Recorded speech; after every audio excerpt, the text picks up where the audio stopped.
सभी को नमस्कार। आज हम चर्चा करेंगे कक्षा 12 राजनीति विज्ञान अर्धवार्षिक परीक्षा पेपर 2024। सबसे पहले वस्तुनिष्ठ प्रश्न। वस्तुनिष्ठ प्रश्न में पहला प्रश्न है, किस देश ने खुले द्वार की नीति अपनाई? तो खुले द्वार की नीति चीन ने, और चीन ने खुले द्वार की नीति अपनाई थी 1978 में। 1978 में। संयुक्त राष्ट्र संघ की स्थापना कब हुई थी? संयुक्त राष्ट्र संघ की स्थापना हुई थी 24 अक्टूबर 1945। और इसमें यह प्रश्न पूछा जा सकता है कि भारत संयुक्त राष्ट्र संघ में कब शामिल हुआ था? तो 30 अक्टूबर 1945। भारत में राज्य पुनर्गठन आयोग की स्थापना कब हुई थी? आयोग की बात है 1953। और राज्य पुनर्गठन अधिनियम कब बना था? 1956। भारतीय जनसंघ के संस्थापक श्यामा प्रसाद मुखर्जी, जो संस्थापक अध्यक्ष भी थे। जनसंघ के दो नेता श्यामा प्रसाद मुखर्जी और दीनदयाल उपाध्याय। पांचवा प्रश्न है, गैर कांग्रेसवाद शब्द किसने दिया था? तो गैर कांग्रेसवाद शब्द दिया था राम मनोहर लोहिया ने। ऑपरेशन ब्लू स्टार का संबंध किस राज्य से है? ऑपरेशन ब्लू स्टार पंजाब में अमृतसर के स्वर्ण मंदिर में इंदिरा गांधी के नेतृत्व में 1984 में चलाया गया था। दक्षेस के सदस्य देशों ने किस वर्ष में दक्षिणी एशियाई मुक्त व्यापार समझौते पर हस्ताक्षर किए थे? तो ये हस्ताक्षर हुए थे 2004 में। और जो ये समझौता है साप्टा का, वो लागू हुआ था 2006 में। अगला प्रश्न है, भारत ने अपना पहला परमाणु परीक्षण कब किया था? तो पहला परमाणु परीक्षण 18 मई 1976 पोखरण जैसलमेर में हुआ था।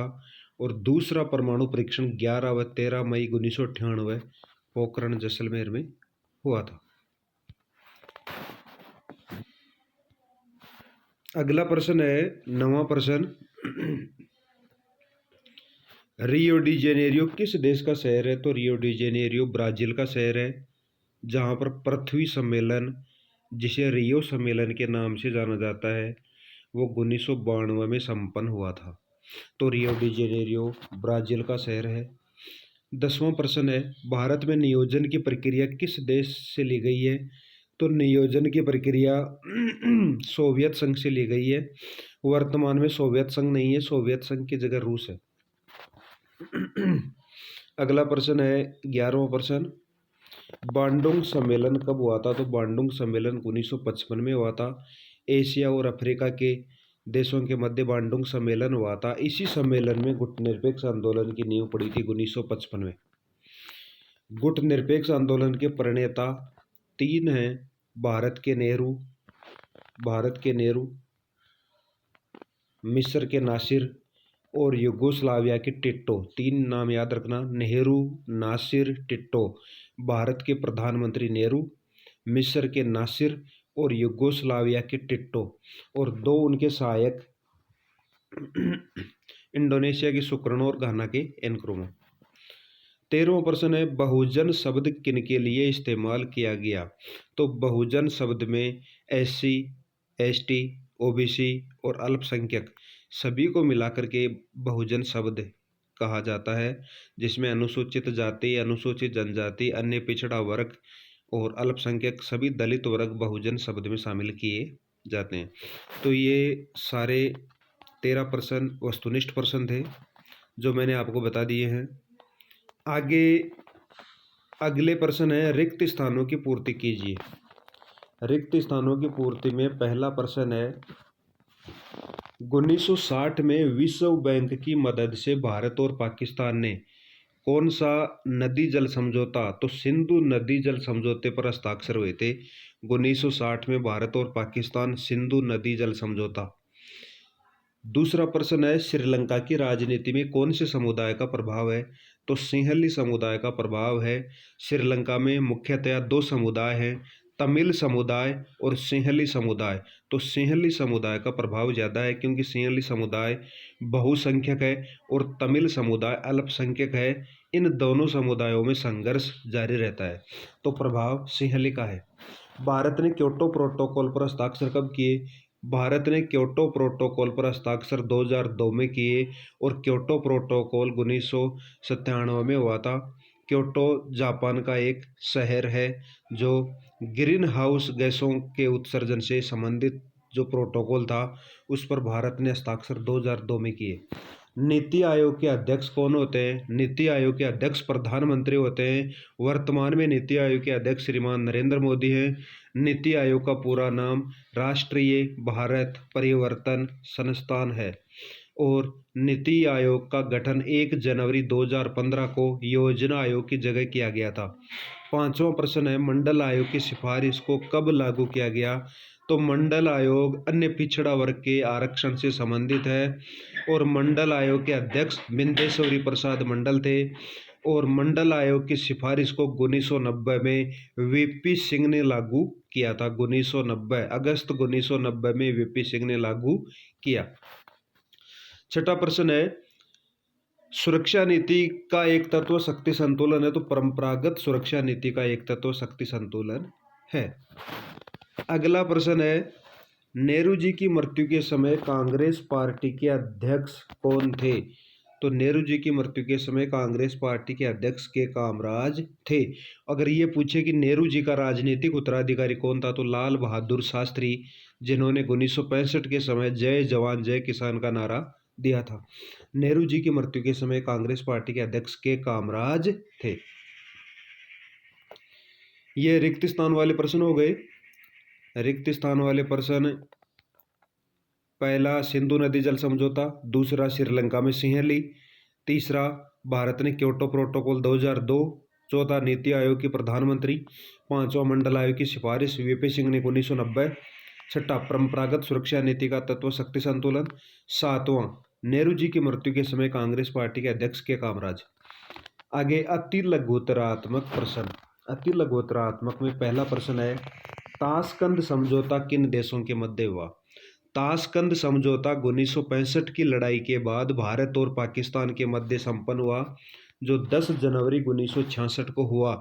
इस समय भारत के प्रधानमंत्री लाल बहादुर शास्त्री और पाकिस्तान के अयूब खान थे। उनके मध्य ताशकंद समझौता 10 जनवरी 1966 को संपन्न हुआ था, भारत और पाकिस्तान। तो इसका आंसर होगा भारत और पाकिस्तान के मध्य। दूसरा प्रश्न है, भारत और पाकिस्तान के मध्य विवाद का मुख्य मुद्दा क्या है? तो विवाद का भारत और पाकिस्तान के मध्य विवाद के कई मुद्दे हैं, उनमें मुख्य मुद्दा सीमा विवाद और कश्मीर की समस्या है। कश्मीर समस्या और सीमा विवाद। अगला प्रश्न है, तीसरा प्रश्न है, सार्क में कितने देश सदस्य हैं? तो सार्क में 8 देश सदस्य हैं। भारत, पाकिस्तान, बांग्लादेश, नेपाल, भूटान, श्रीलंका, मालदीव और अफगानिस्तान, ये 8 देश सार्क के सदस्य हैं। सार्क को दक्षेश भी कहा जाता है।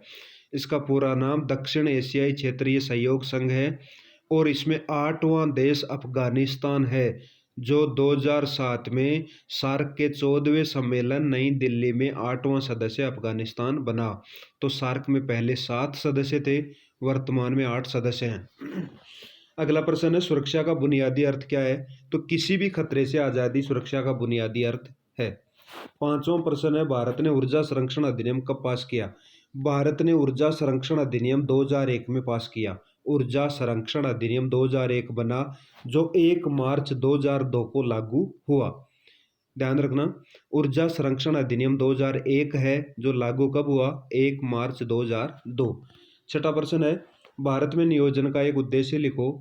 तो भारत में नियोजन का मुख्य उद्देश्य है उपलब्ध संसाधनों का अधिकतम अनुकूलतम उपयोग, ऐसा उपयोग ताकि भावी पीढ़ियों के लिए भी संसाधन सुरक्षित रहे। अगला प्रश्न है, 7वां प्रश्न, सिंडिकेट क्या था? कांग्रेस के भीतर प्रभावशाली ताकतवर नेताओं के समूह को सिंडिकेट कहा जाता है और सिंडिकेट ने कई बार प्रधानमंत्री के चयन में अपनी महत्वपूर्ण भूमिका निभाई है। सिंडिकेट के 2 नेता एस के पाटिल, अतुल घोष, एस निजलिंगप्पा, ये कांग्रेस के भीतर प्रभावशाली ताकतवर नेताओं के समूह को सिंडिकेट नाम दिया गया। 8वां, भारत में राजनीतिक दलों को मान्यता देने वाली संस्था भारत निर्वाचन आयोग ECI election commission of India, जिसका गठन 25 जनवरी 1950 को किया गया। आगे हम चर्चा करेंगे लघुतरात्मक प्रश्न। ये आते लघुतरात्मक प्रश्न हो गए। जैसे पहला प्रश्न था ताशकंद भारत और पाकिस्तान। दूसरा, भारत पाकिस्तान के मध्य विवाद का मुख्य मुद्दा सीमा विवाद, कश्मीर समस्या। तीसरा, सार्क में कितने देश हैं? तो 8 हैं। भारत, पाकिस्तान, बांग्लादेश, नेपाल, भूटान, श्रीलंका, मालदीव, अफगानिस्तान। चौथा, सुरक्षा का बुनियादी अर्थ, खतरे से आज़ादी। पांचवां, भारत ने ऊर्जा संरक्षण अधिनियम 2001 जो 1 मार्च 2002 को लागू हुआ। भारत में नियोजन का एक उद्देश्य उपलब्ध संसाधनों का अधिकतम अनुकूलतम उपयोग। सातवां, सिंडिकेट कांग्रेस के भीतर प्रभावशाली ताकतवर नेताओं का समूह है। 2 नेताओं के नाम जरूर याद रखना। भारत में राजनीतिक दलों को मान्यता भारत निर्वाचन आयोग। अगला प्रश्न है लघुत्तरात्मक प्रश्न, ग्लोबल वार्मिंग की समस्या। तो दोस्तों, ग्लोबल वार्मिंग विश्व उष्णन की जो समस्या है वो पृथ्वी पर प्रदूषण के कारण, बढ़ते प्रदूषण के कारण जो पृथ्वी का वायुमंडल है, धरती की सतह है, वहाँ का तापमान बढ़ जाता है, उसे ग्लोबल वार्मिंग कहा जाता है। ग्लोबल वार्मिंग किसी एक देश की समस्या नहीं है, यह विश्वव्यापी समस्या है। इससे सभी देश प्रभावित हैं। इस समस्या के कारण जीव जंतुओं के साथ साथ पेड़ पौधे भी प्रभावित होते हैं। ग्लेशियर पिघलते हैं, समुद्र की सतह बढ़ जाती है और समुद्र सतह बढ़ने से निकट की भूमि के समुद्र में समाने का खतरा बढ़ गया है। तो ग्लोबल वार्मिंग एक विश्वव्यापी समस्या है जो प्रदूषण के कारण होती है, ग्रीन हाउस गैसों के कारण होती है, जैसे कार्बन डाइऑक्साइड है, मीथेन है, क्लोरोफ्लोरोकार्बन है, ये ओजोन परत में छेद होना, ये सारी समस्याएं ग्लोबल वार्मिंग को लेकर के हैं। अगला प्रश्न है निशस्त्रीकरण के मार्ग में आने वाली 2 कठिनाइयां कौन कौन सी हैं? तो निशस्त्रीकरण का मतलब है अस्त्र शस्त्र नियंत्रण। तो बड़े देश के बीच इस बात की सहमति नहीं बन पाती कि अलग अलग देशों के पास हथियार कितने अनुपात में होने चाहिए। बड़े देशों के बीच इस बात पर सहमति नहीं बन पाती कि अलग अलग देशों के पास हथियार कितने अनुपात में होने चाहिए। सैन्य तकनीकी तेजी और आर्थिक व्यवस्था में हथियारों के कारोबार का महत्व है। ये दोनों ही आर्थिक युग है और देश, विकसित देश छोटे देशों को आपस में उलझा करके अपना हथियार बेचना चाहते हैं, इसलिए निशस्त्रीकरण संभव नहीं हो पाता। ये 2 कठिनाइयाँ कि बड़े देशों के बीच इस बात पर सहमति नहीं बन पाती कि अलग अलग देशों के पास हथियार कितने अनुपात में होने चाहिए, और दूसरा है सैन्य तकनीक तेजी और आर्थिक व्यवस्था में हथियारों के कारोबार का महत्व। आगे अगला प्रश्न है पंचशील के सिद्धांतों को स्पष्ट करो।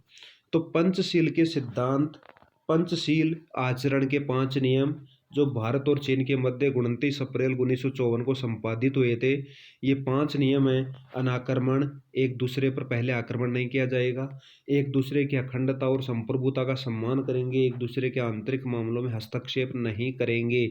ये पंचशील के सिद्धांत भारत और चीन के मध्य 29 अप्रैल 1954 को, इसमें अपने को केवल 2 सिद्धांत लिखने थे।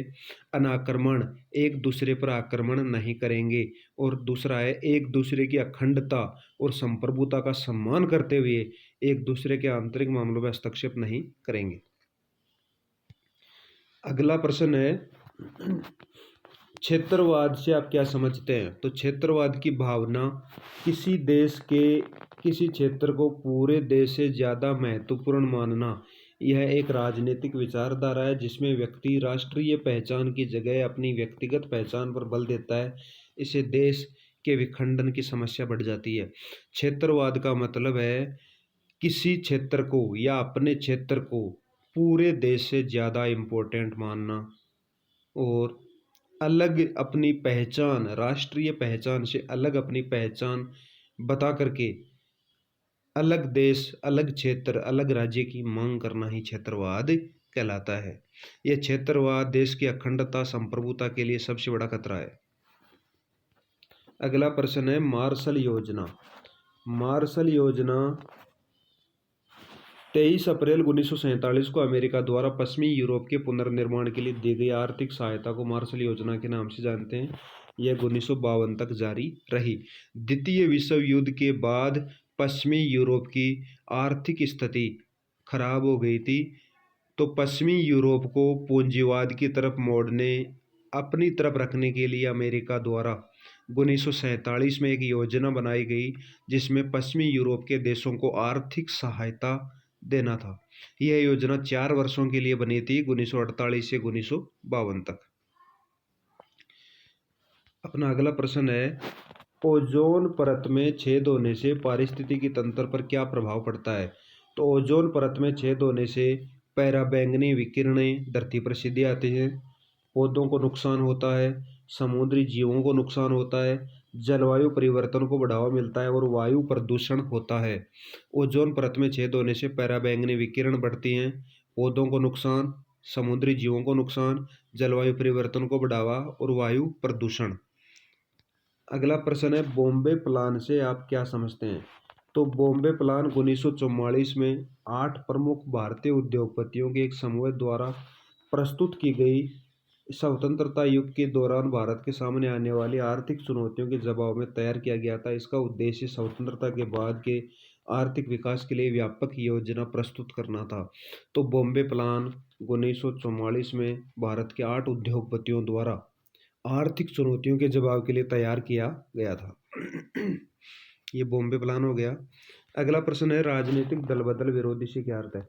तो राजनीतिक दल बदल का मतलब है जब कोई दल का सांसद या विधायक जीतने के बाद अपनी मर्जी से पार्टी को छोड़ते हैं या पार्टी के आदेशों की अवहेलना करते हैं, तो ऐसी स्थिति में उनकी सदस्यता को समाप्त किया जा सकता है। दल बदल निरोधक कानून लागू किया जा सकता है। यह कानून 52वां संविधान संशोधन 1985 में बनाया गया था।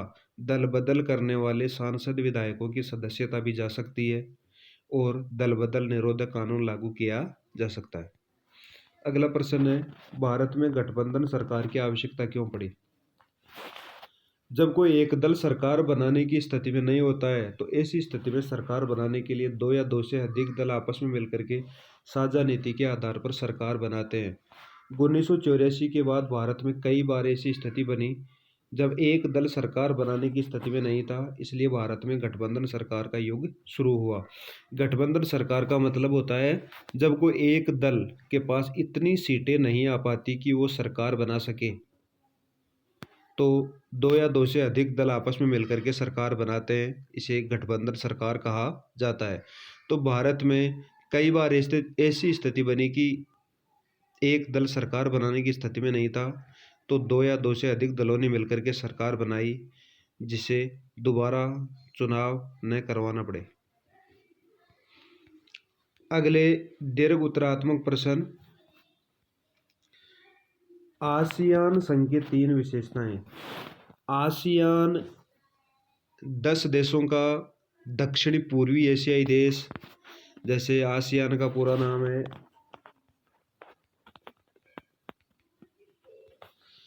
Association of south east Asia nation, दक्षिण पूर्वी एशियाई देशों 10 देशों का एक आर्थिक और राजनीतिक संघ है। आर्थिक राजनीतिक संघ है जो अंतर सरकारी सहयोग को बढ़ावा देता है, अपने सदस्यों अन्य एशियाई देशों के बीच आर्थिक सुरक्षा, सामाजिक सांस्कृतिक एकीकरण की सुविधा प्रदान करता है। इसकी स्थापना 8 अगस्त 1967 को इसका मुख्यालय जकार्ता, इंडोनेशिया में है। यह सदस्य देशों के लिए व्यापार के नियम बनाते हैं, आपसी व्यापार को बढ़ावा देते हैं, सदस्य देशों के लोगों के जीवन स्तर सुधारने की दिशा में काम करता है। अगला प्रश्न है, क्षेत्रीय संगठन बनाने के उद्देश्य। अपने क्षेत्र के मुद्दों और समस्याओं का शांतिपूर्ण ढंग से समाधान करने के लिए, अपने क्षेत्र का आर्थिक, सामाजिक, तकनीकी विकास करने के लिए, बाहरी शक्तियों को अपने क्षेत्र से दूर रखने के लिए और विश्व में एक मजबूत क्षेत्रीय ताकत के रूप में उभरने के लिए क्षेत्रीय संगठन बनाए जाते हैं। ये बिंदु हैं, 4 बिंदु। इनके अंदर थोड़ा थोड़ा आपको, क्योंकि ये दीर्घ उत्तरीय प्रश्न है, आपको लिखना है। पहला बिंदु है अपने क्षेत्र के मुद्दों और समस्याओं का शांतिपूर्ण ढंग से समाधान करना। दूसरा है अपने क्षेत्र का आर्थिक, सामाजिक, तकनीकी विकास करना। तीसरा है अब बाहरी शक्तियों को अपने क्षेत्र से दूर रखना। और चौथा है विश्व में एक मजबूत क्षेत्रीय ताकत के रूप में उभरना। ये 4 बिंदु हो गए। अगला प्रश्न है सुरक्षा परिषद में स्थायी सदस्यों की वीटो शक्ति से क्या आशय है? तो सुरक्षा परिषद में 5 स्थायी सदस्य हैं, अमेरिका, रूस, ब्रिटेन, फ्रांस और चीन। उन्हें वीटो शक्ति का प्राप्त है। वीटो का अर्थ है मैं मना करता हूँ। यदि कोई प्रस्ताव सुरक्षा परिषद में लंबित है तो उससे प्रस्ताव को पारित करने के लिए स्थायी सदस्यों की सहमति अति आवश्यक है। यदि इनमें कोई भी सदस्य मना कर देता है, स्थायी सदस्य विरोध करता है प्रस्ताव का, तो वो प्रस्ताव पारित नहीं हो पाता। यही वीटो पावर है, निषेधाधिकार पावर है। और सुरक्षा परिषद में संयुक्त राष्ट्र संघ में विरोध भी इसी बात का है और सभी देश स्थायी सदस्य बनना चाहते हैं। तो वीटो का अर्थ है मैं मना करता हूँ।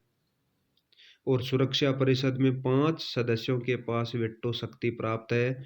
मैं मना करता हूं कि यदि कोई प्रस्ताव सुरक्षा परिषद में लंबित है तो प्रस्ताव को पारित होने के लिए स्थायी सदस्यों की सहमति अति आवश्यक है।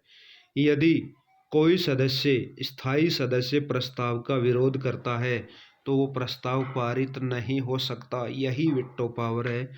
साधारण अर्थ है वीटो का मैं मना करता हूं। अगला प्रश्न है भारत में लोकतंत्र स्थापित करने में आने वाली चुनौतियों को समझाइए। तो पहली चुनौती है भ्रष्टाचार। भारत में ये बिंदु हैं, अंदर आपको लिखना है। भ्रष्टाचार, भारत में भ्रष्टाचार व्याप्त है और भ्रष्टाचार के कारण लोकतंत्र स्थापित करने में चुनौती आती है। दूसरा जातिवाद और लिंग भेदभाव। तीसरा चुनाव में धन और बाहुबल का इस्तेमाल। चौथा बिंदु है राजनीतिक दलों की अव्यवस्था। पांचवा है सामाजिक और आर्थिक विषमता। छठा अशिक्षा और बेरोजगारी। सातवां क्षेत्रवाद, भाषावाद, जातिवाद का बढ़ता प्रभाव। सातवां आतंकवाद की समस्या। तो ये सारी समस्याएं लोकतंत्र के लिए चुनौतियां हैं, जैसे भ्रष्टाचार, जातिवाद और लिंग भेदभाव, चुनाव में धन और बाहुबल का इस्तेमाल, राजनीतिक दलों की अव्यवस्था, सामाजिक और आर्थिक विषमता, अशिक्षा और बेरोजगारी, क्षेत्रवाद और भाषावाद, जातिवाद का बढ़ता प्रभाव, आतंकवाद की समस्या। ये सारी चुनौतियां हैं लोकतंत्र के लिए, सारे बिंदु हैं। पहला भ्रष्टाचार, दूसरा जातिवाद, लिंग भेदभाव, तीसरा चुनाव में धन बाहुबल का इस्तेमाल, चौथा राजनीतिक दलों की अव्यवस्था, पांचवा सामाजिक आर्थिक विषमता, छठा अशिक्षा बेरोजगारी, सातवां क्षेत्रवाद, भाषावाद, जातिवाद का बढ़ता प्रभाव और अगला है आतंकवाद की समस्या। अगला प्रश्न है सुरक्षा परिषद के संगठन पर टिप्पणी लिखो। तो सुरक्षा परिषद के संगठन पर टिप्पणी। सुरक्षा परिषद को दुनिया का पुलिसमैन कहा जाता है। ये संयुक्त राष्ट्र संघ का एक महत्वपूर्ण अंग है। संयुक्त राष्ट्र संघ के 6 अंग है। महासभा, सुरक्षा परिषद, आर्थिक और सामाजिक परिषद, न्यास परिषद, अंतर्राष्ट्रीय न्यायालय और सचिवालय। तो सुरक्षा परिषद संयुक्त राष्ट्र संघ का एक महत्वपूर्ण अंग है, जिसे दुनिया का पुलिसमैन कहा जाता है। सुरक्षा परिषद में कुल 15 सदस्य हैं। 1965 तक इसमें 11 सदस्य थे, उसके बाद 15 सदस्य हैं। इसमें 5 स्थायी सदस्य हैं, 10 अस्थायी सदस्य हैं, कुल 15 सदस्य हैं। स्थायी सदस्य अमेरिका, रूस, ब्रिटेन, फ्रांस और चीन है। नाम याद रखना, प्रश्न पूछा जा सकता है सुरक्षा परिषद के स्थायी सदस्य कौन कौन है। अमेरिका है, रूस है, ब्रिटेन है, फ्रांस है और चीन है। अस्थायी सदस्यों का निर्वाचन महासभा 2 वर्ष के लिए करती है। भारत सुरक्षा परिषद का 8 बार अस्थायी सदस्य रह चुका है। स्थायी सदस्यों को वीटो पावर की शक्ति प्राप्त है। तो सुरक्षा परिषद को दुनिया का पुलिसमैन कहा जाता है। संयुक्त राष्ट्र संघ का महत्वपूर्ण अंग है। सुरक्षा परिषद में कुल 15 सदस्य हैं। इसमें 5 स्थायी सदस्य हैं, 10 अस्थायी सदस्य हैं। स्थायी सदस्य अमेरिका, रूस, ब्रिटेन, फ्रांस और चीन है। अस्थायी सदस्यों का निर्वाचन महासभा 2 वर्ष के लिए करती है। भारत सुरक्षा परिषद का 8 बार अस्थायी सदस्य रह चुका है। स्थायी सदस्यों को वीटो पावर की शक्ति प्राप्त है। अगला प्रश्न है भारत में लोकतंत्र स्थापित करने में आने वाली चुनौतियां। ये ऊपर हम कर चुके हैं। 7वां प्रश्न है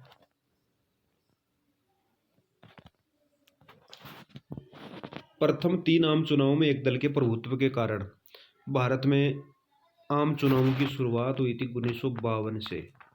तो 1952 से लेकर 57, 1952 से लेकर के 57, 1952 से 57 और 1957 से लेकर 1962 और 1962 से लेकर 1967। ये 3 आम चुनाव, पहला 1952 से 57, दूसरा 57 से 62, तीसरा 62 से 67। इनमें 1952 से लेकर 1967 तक 3 आम चुनावों में कांग्रेस पार्टी का प्रभुत्व रहा। तो इस प्रभुत्व के कौन कौन से कारण थे? तो पहला कारण है औपनिवेशिक शासन के विरुद्ध किया गया कांग्रेस के नेताओं का संघर्ष, कि जो देश की आज़ादी थी, स्वतंत्रता संग्राम के जो प्रमुख नेता थे वो नेता ही कांग्रेस के नेता थे। इसलिए ये माना गया, देश की जनता में ये माना गया कि देश की आज़ादी में इनका महत्वपूर्ण योगदान था। दूसरा, कांग्रेस पार्टी उस समय सशक्त संगठन था, क्योंकि कांग्रेस पार्टी की स्थापना 28 दिसंबर 1885 को देश की आज़ादी से पहले हो चुका था। भारत की चुनाव प्रणाली जो सबसे आगे वो विजेता, first past the post system. अन्य राजनीतिक दलों का अभाव, उस समय अन्य राजनीतिक दल सशक्त नहीं थे, पूरे देश में चुनाव लड़ पाने की स्थिति में नहीं थे। नेहरू जी भारत के प्रथम प्रधानमंत्री, विदेश नीति के जनक, नेहरू जी का करिश्मावादी नेतृत्व है।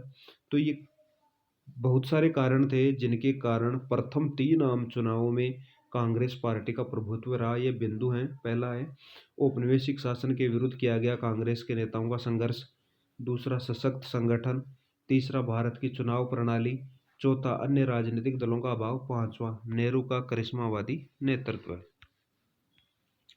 और आगे इसी में है कांग्रेस का छाता संगठन के रूप में काम करना, अन्य सभी विचारधाराओं को समाहित करना, स्थानीय स्थिति के अनुसार समायोजन, नए सहायक छोटे दलों को अपनी ओर आकर्षित कर लेना भी कांग्रेस पार्टी के प्रभुत्व का प्रमुख कारण रहे। अगला प्रश्न है भारतीय लोकतंत्र पर आपातकाल के 4 प्रभाव। तो भारत में आपातकाल 1975 में लागू हुआ। इसके प्रभाव, लोकतांत्रिक मूल्यों का क्षरण हुआ, ये बिंदु, पहला बिंदु।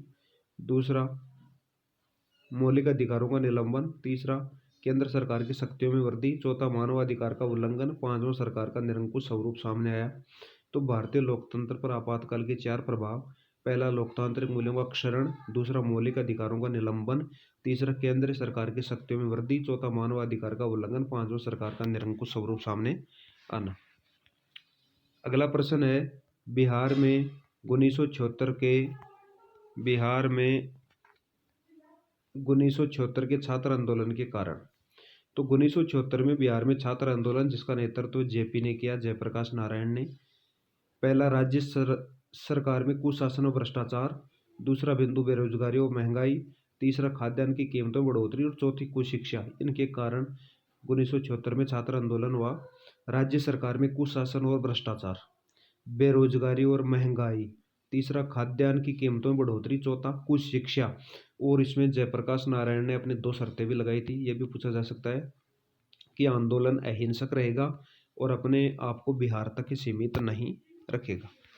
अगला प्रश्न है भारत में वैश्वीकरण। तो वैश्वीकरण का मतलब होता है जो वस्तु, सेवा, पूंजी का एक देश से दूसरे देश में मुक्त व्यापी प्रवाह, विश्वव्यापी। सकारात्मक और नकारात्मक प्रभाव पूछे हैं। तो सकारात्मक प्रभाव, भारत पर वैश्वीकरण के सकारात्मक प्रभाव, पहला है आर्थिक विकास तेज हुआ, रोजगार के अवसर बढ़े, उपभोक्ताओं के लिए फायदा हुआ, कृषि विकास बढ़ा, शिक्षा और कौशल विकास हुआ और स्वास्थ्य सेवाओं में सुधार हुई। बिंदु भारत पर वैश्वीकरण के सकारात्मक प्रभाव, इंपॉर्टेंट प्रश्न है बोर्ड के हिसाब से। भारत पर वैश्वीकरण के सकारात्मक प्रभाव, आर्थिक विकास, रोजगार के अवसर, उपभोक्ताओं के लिए फायदे, कृषि विकास, शिक्षा और कौशल विकास, स्वास्थ्य सेवाओं में सुधार, ये बिंदु हो गए। आगे भारत पर वैश्वीकरण के नकारात्मक प्रभाव। तो भारत पर वैश्वीकरण के नकारात्मक प्रभाव में भारत के ग्रामीण और शहरी क्षेत्रों में बेरोजगारी की दर की असमानता, आर्थिक असमानता, आतंकवाद की समस्या, स्थानीय संस्कृति पर संकट, स्थानीय उद्योग धंधों पर खतरा, ये सारे नकारात्मक प्रभाव। ये भारत के ग्रामीण और शहरी क्षेत्रों में बेरोजगारी की दर की असमानता, आर्थिक असमानता। तीसरा, आतंकवाद की समस्या का बढ़ना। चौथा, स्थानीय संस्कृति पर संकट। पांचवा, स्थानीय उद्योग धंधों पर खतरा। अगला प्रश्न है, वैश्वीकरण का अर्थ बताते हुए इसके कारण। तो वैश्वीकरण का अर्थ है वस्तु सेवा पूंजी का एक देश से दूसरे देश में मुक्त व्यापी प्रवाह है। वैश्वीकरण के कारण तकनीकी प्रगति, मुक्त व्यापार, परिवहन में सुधार, सूचना प्रौद्योगिकी का विकास, विदेशी निवेश और मुक्त अर्थव्यवस्था, ये सारे हो गए वैश्वीकरण के कारण। तकनीकी प्रगति, मुक्त व्यापार, परिवहन में सुधार, सूचना प्रौद्योगिकी का विकास, विदेशी निवेश और मुक्त अर्थव्यवस्था। अगला प्रश्न है, शॉक थेरेपी का अर्थ बताते हुए इसके परिणाम। शॉक थेरेपी आघात पहुंचाकर उपचार करना। सोवियत संघ के विघटन के बाद 26 दिसंबर 1991 के बाद साम्यवादी देशों की अर्थव्यवस्था का पूंजीवाद में कष्टप्रद संक्रमण ही शॉक थेरेपी कहलाता है। शॉक थेरेपी के परिणाम, अर्थव्यवस्था पूरी तरह से चौपट हो गई, बड़ी बड़ी कंपनियों को औने पौने दाम में बेचा गया, सबसे बड़ी ग्रासेल कहा जाता है, मुद्रा में भारी गिरावट आई, लोगों की जमा पूंजी खत्म हो गई, समाज कल्याण की पुरानी व्यवस्था को दरकिनार किया गया और जीवन प्रत्याशा में कमी आई। तो शॉक थेरेपी आघात पहुंचाकर उपचार करना। सोवियत संघ के विघटन के बाद साम्यवादी देशों की अर्थव्यवस्था का पूंजीवाद में कष्टप्रद संक्रमण शॉक थेरेपी कहलाता है। शॉक थेरेपी के परिणाम, अर्थव्यवस्था पूरी तरह से चौपट हो गई, मुद्रा में भारी गिरावट आई, लोगों की जमा पूंजी खत्म होने लगी, समाज कल्याण की पुरानी व्यवस्था दरकिनार, जीवन प्रत्याशा में कमी आई। और ज्यादातर मध्यम वर्ग हाशिए में आ गया, ज्यादातर मध्यम वर्ग हाशिए पर आ गया। आर्थिक असमानता, भ्रष्टाचार, गरीबी में वृद्धि हुई। तो शॉक थेरेपी के परिणाम। अगला प्रश्न है, सोवियत संघ के विघटन के कारणों को स्पष्ट कीजिए। तो सोवियत संघ के विघटन के कारण, सोवियत संघ अपने लोगों की राजनीतिक आर्थिक आकांक्षाओं को पूरा नहीं कर पाया, अर्थव्यवस्था पर बोझ बढ़ता गया, कई वर्षों तक आर्थिक स्थिरता, उपभोक्ताओं में कमी आ गई, सोवियत राजनीतिक आंतरिक कमजोरी, पूंजीवाद का बढ़ता प्रभाव। इसके कारण सोवियत संघ 1991 में विघटित हो गया, 15 गणराज्यों में विघटित हुआ था। इस प्रकार से ये पूरा पेपर, जिसमें वस्तुनिष्ठ प्रश्न हो गए, जिसमें पहले वस्तुनिष्ठ प्रश्न और वस्तुनिष्ठ प्रश्नों के बाद में ये कुछ रिक्त स्थान दे रखे हैं, फिर अति लघुत्तरात्मक प्रश्न, उसके बाद लघुत्तरात्मक प्रश्न, और उसके बाद दीर्घ उत्तरात्मक प्रश्न, और लास्ट में निबंधात्मक प्रश्न। इसमें निबंधात्मक और दीर्घ उत्तरात्मक जो प्रश्न है उसमें केवल बिंदु बिंदु मैंने बताया आपको, उसके अंदर पॉइंट बनाते हुए आपको आंसर देने हैं, ताकि आपको बोर्ड परीक्षा में ज़्यादा से ज़्यादा नंबर प्राप्त हो। इसमें सोवियत संघ का विघटन, तो सोवियत संघ का विघटन 26 दिसंबर 1991 को हुआ था, और सोवियत संघ का विघटन 15 गणराज्यों में हुआ था, और सोवियत संघ का उत्तराधिकारी राष्ट्र रूस है। सोवियत संघ का उत्तराधिकारी राष्ट्र, सोवियत संघ का उत्तराधिकारी राष्ट्र रूस है। 15 गणराज्यों में विभक्त हुआ था। तो ये पूरा पेपर आपका सोल्व हो गया है।